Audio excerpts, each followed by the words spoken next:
Tabeatou Minasa, kali ini saya akan berbagi sedikit cerita tentang seorang ketua sinode Eropa terakhir dalam sejarah kepemimpinan di Gereja Masih Injili di Minahasa. Ketua sinode pertama adalah DSEAAD de Vrede, lalu kemudian DSC de Weng dan DSHH van Herwerden. Apa yang spesial dengan ketua sinode yang terakhir orang Eropa di Gereja Masih Injili Minahasa ini? Dia adalah pendeta Dr. Gerrit Paul Hendrik Locher.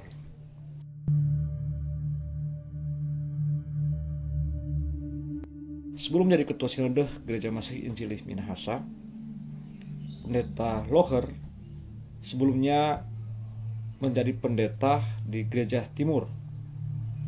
Lalu kemudian pada pertengahan tahun 1941, pendeta Locher dipindahkan ke Tomohon menjadi pendeta ketua Gemim. Tapi tidak lama sebagai ketua sinode Gemim, maka pecahlah perang Pasifik. Minahasa termasuk wilayah yang paling pertama diduduki tentara Jepang. Dan pada bulan Januari 1942, semua orang Belanda yang tinggal di situ masuk kamp tawanan atau kamp interniran.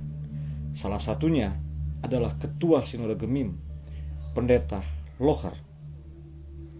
Keadaan dalam kamp interniran itu sangat parah. Mayoritas kaum tawanan meninggal. Pada bulan Agustus 1945, ketika Jepang menyerah, pendeta Locher masih hidup, tetapi sudah masuk rumah sakit kamp itu. Dari situ ia dijemput oleh pendeta Aset Erwenas, pendeta dari Minahasa, yang selama perang menjadi ketua Gemim.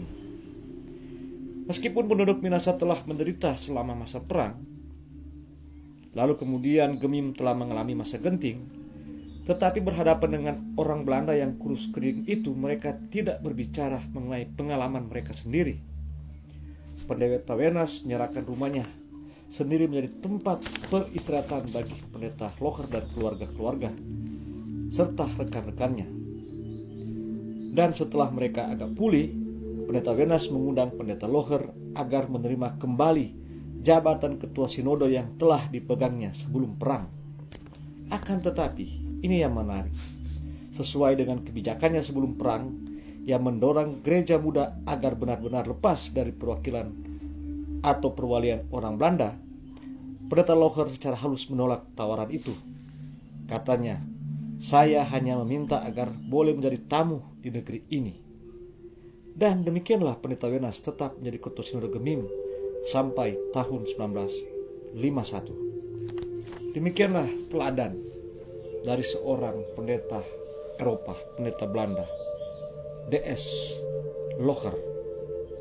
Meskipun dia telah menduduki jabatan ketua sinode sebelumnya di tahun 1941 sampai 1942, dan oleh karena perang Pasifik dan Jepang menduduki Minahasa, maka kemudian dia menjadi interniran.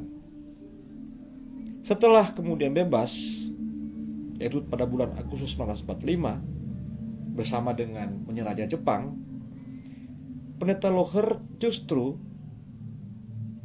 ditawarkan lagi oleh pendeta Wenas untuk kembali memegang jabatannya sebagai ketua sinode Gemim, sebagai jabatan yang dipegangnya sebelum perang.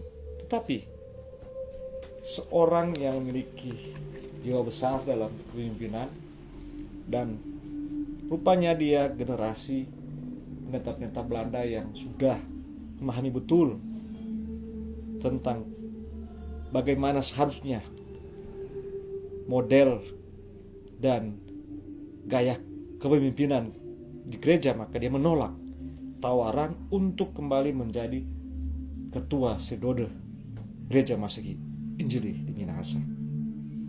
Dan pendeta Locher tidak hanya dikenal sebagai pendeta yang pernah memimpin pendeta-pendeta di Timor dan Gemim, di Gemim terutama dalam kapasitas sebagai ketua sinode, tapi dia juga seorang pembelajar.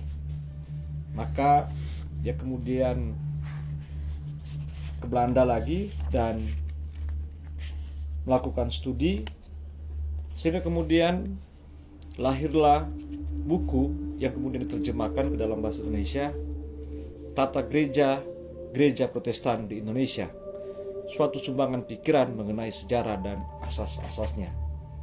Ini sebetulnya adalah disertasinya yang selesai dikerjakan pada tahun 1948. Dia meneliti tentang bagaimana sejarah perkembangan tata gereja Protestan di Indonesia atau sebelumnya Hindia Belanda.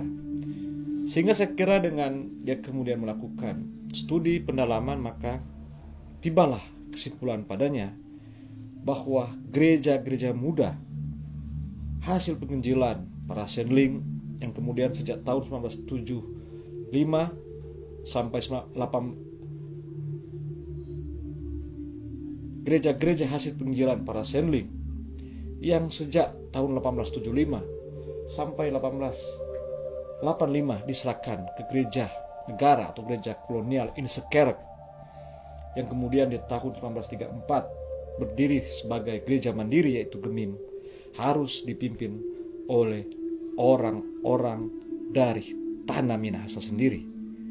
Maka jadilah setelah dia bebas dari interniran, perang Pasifik berakhir, yang boleh dikatakan dia masih memiliki hak menurut tata gereja waktu itu untuk menjadi pendeta Gemim, tapi dia menolak justru itu.